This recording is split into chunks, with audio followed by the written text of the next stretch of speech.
It is a very important video, not just because it contains a number of important tips to improve health, but because I disprove the idea that type 2 diabetes is a progressive and incurable disease.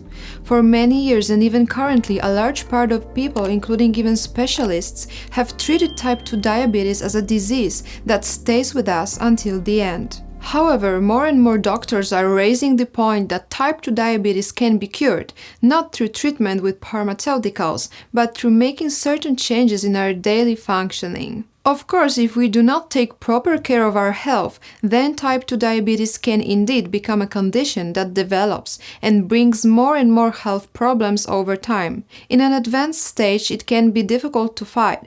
However, proper modification of lifestyle at an early stage of the disease allows us to stop its development, regulate the level of glucose in the blood, and even reverse all the symptoms associated with type 2 diabetes. Experts call this state remission.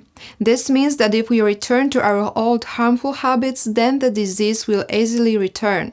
However, if we are careful, diabetes will leave us for many years. So to cure type 2 diabetes, we must achieve two basic goals. The first is to make sure that the insulin produced and released by our pancreas works properly. This means that the cells of our body should be sensitive to it. Thanks to this, they will take glucose from the blood, thus lowering the sugar level in it. In short, we must overcome developing insulin resistance. The second goal is to take care of the health of the pancreas. If the beta-pancreatic cells responsible for the production of insulin are damaged, then less insulin will be produced, which promotes the development of diabetes. And now I will tell you how to achieve these goals. If we want to get rid of diabetes, we must first reduce body weight. It is overweight and obesity that are the main culprits of this disease. Specifically, the risk of developing type 2 diabetes is 3 times higher in overweight people compared to those of normal weight, and even greater in obese people, who are up to 7 times more likely to develop diabetes. What may be surprising is that even people with type 2 diabetes who have a normal body weight, or more specifically, are within the normal range of the BMI index, should also lose some weight. To be precise, it is not the increased body weight itself that is harmful, but the excessive level of fat tissue localized deeper in the body. It is important to note that people of normal weight, like those who are overweight, may also have an excess of fat in their bodies, meaning each of us has a slightly different tolerance for the level of fat in the body, and when it is exceeded, unfavorable metabolic changes occur. Everyday practice also shows that not every diabetic is overweight or obese. Let us go back to fat for a moment. Too much fat in the body can cause fatty infiltration of two very important organs, the pancreas and the liver. This excess fat can cause disturbances in the production of insulin and disruption of its functioning. Furthermore, these metabolic disorders can cause the liver to produce even more glucose, which is released into the blood, raising the sugar level. When we lose some fat, we can restore the pancreas's ability to produce the right amount of insulin and make the cells sensitive to its action. To put it colloquially, we must get rid of the fat through healthy weight loss. For people of normal weight, I encourage them to lose about 10% of their body weight. For example, if someone weighs 70 kilos, it is good to lose about 7 kilograms. I understand that for some of you this may all sound very abstract, that this is enough to lose weight to reverse diabetes. Since weight loss is talked about everywhere, I expect that this method no longer makes an impression on anyone. I think some of us would rather find out that some special plant growing deep in the jungle has been discovered that can magically cure us of diabetes. Please believe me, however, that getting rid of excess fat is really an exceptionally effective procedure in the context of fighting diabetes. I don't want to delve into biochemistry and human physiology, but I will just say that too high a level of fat tissue is really highly harmful and in many ways disrupts our metabolism, the result of which is, among other things, diabetes. If I have managed to convince at least some of you that a healthy diet is the key here, I encourage you to find a video on my channel about how to lose belly fat. If weight loss is the key to success, I believe that when it comes to curing type 2 diabetes, we can also help ourselves by reaching for specific foods. Therefore, I will now provide a list of selected ingredients and products that, when added to your diet, can reverse diabetes and restore health. Of course, each of these items is backed by scientific research. Let's start with specific products. It is worth including oats in your diet. A few years ago, in a comprehensive scientific study, researchers showed that consuming oats was associated with a 7 mg per deciliter decrease in chronic blood glucose levels in patients with type 2 diabetes. What's more, people who used this product also experienced a reduction in glycated hemoglobin, which is an important parameter used to assess diabetes control. It is also worth knowing that adding oats to a meal rich in carbohydrates helps reduce the postprandial rise in blood glucose and insulin levels, which is very beneficial. In scientific literature, we can also find many experiments that clearly demonstrate that regular consumption of nuts and almonds has a positive effect on carbohydrate metabolism. These products also contribute to alleviating insulin resistance and improving the functioning of beta cells of the pancreas, which are responsible for the proper production and secretion of insulin. Therefore, including these products in the diet is a good practice to support the treatment of diabetes. The optimal portion of nuts in this context is 60 grams, which is 2 handfuls per day.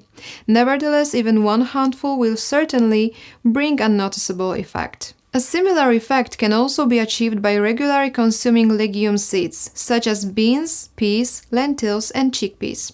An extensive analysis of 41 scientific studies from 2020 clearly showed that consuming these products by people with diabetes results in a decrease in the fasting blood glucose level. Patients often ask me if people with diabetes can eat eggs. This question likely arises from the fact that eggs contain cholesterol and people with diabetes often have an abnormally high level of it.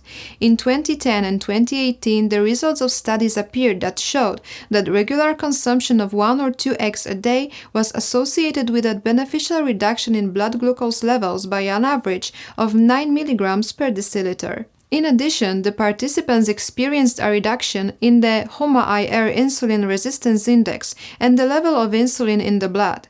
What's more, there was even a mild decrease in cholesterol levels, which contradicts the idea that eggs consumed in moderation could disrupt our cholesterol balance.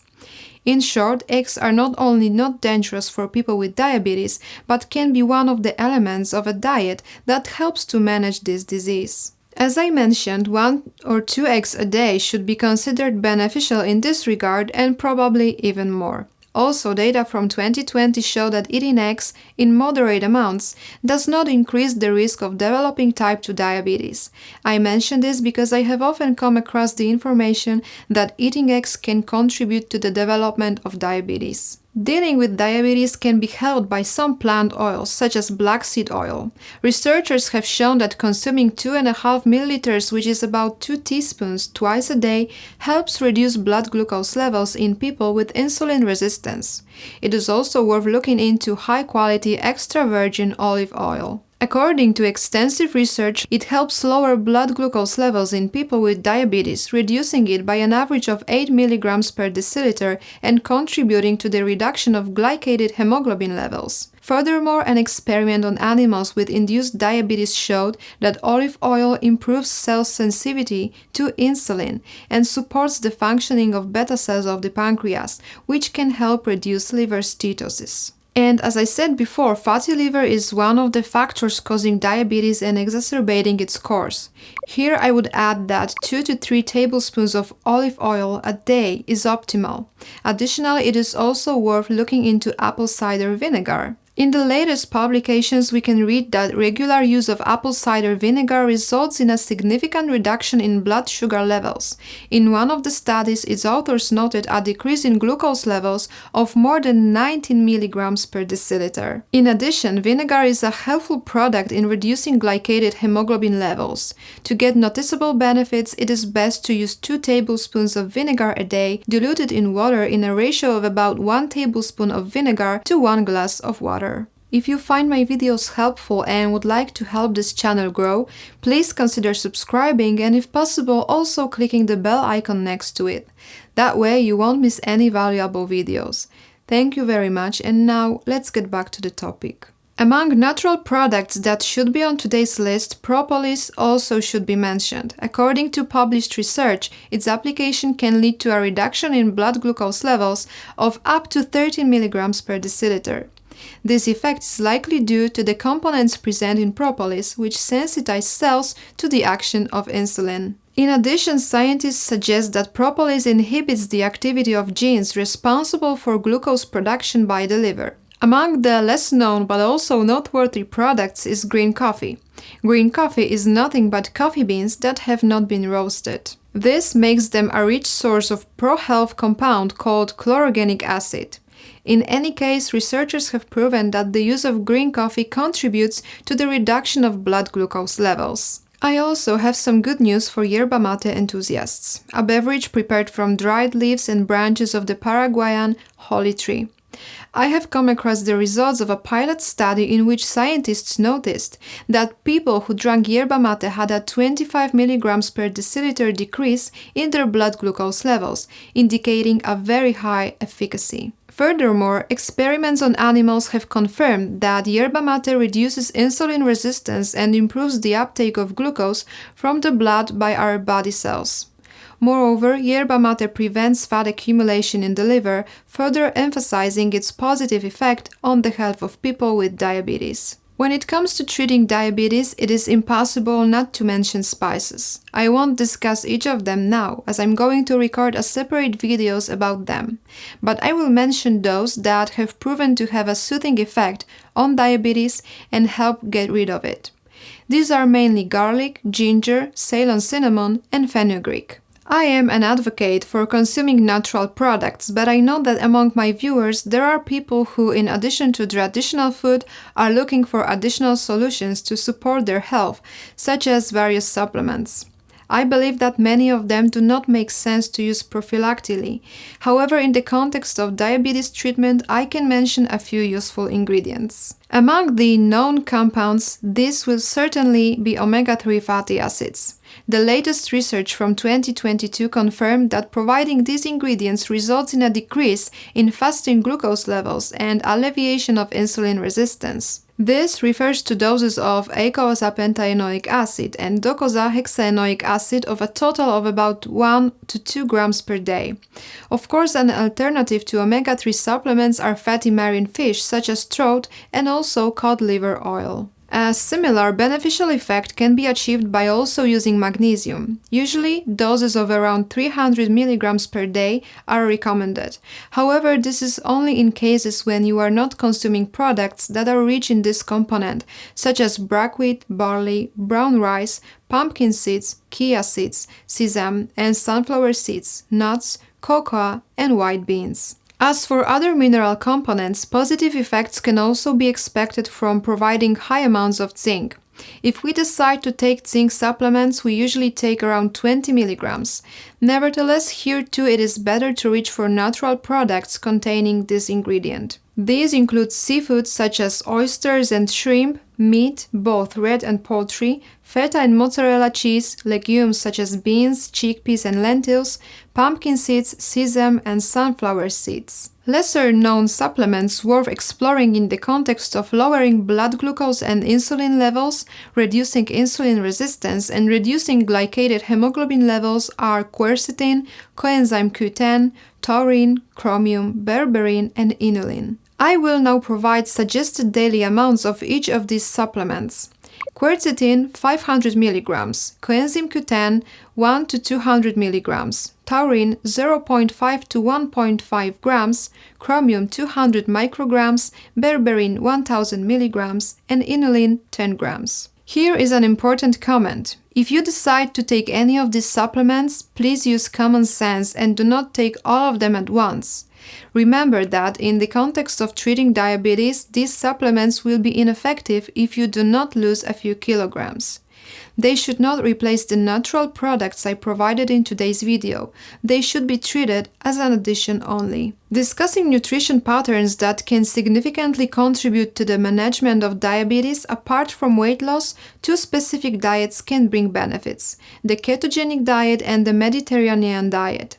I will make separate videos about them in the future. I want to add that for some people, intermittent fasting can be helpful in fighting diabetes. Scientific literature confirms its effectiveness in this area, and I will make a video about this type of diet pattern very soon. I would like this material to not only be a small guide to fighting type 2 diabetes, but above all, a word of encouragement that this disease can be reversed. Let me emphasize once again that it is extremely important to normalize your body mass. Without this, all other tips may be ineffective. At the same time, I encourage you to watch my video about how to improve liver health, because, as I said at the beginning, a fatty liver is a factor that makes it difficult to cure diabetes. To watch this video, just click on the thumbnail that appeared on the screen. Thank you for your attention and see you next time.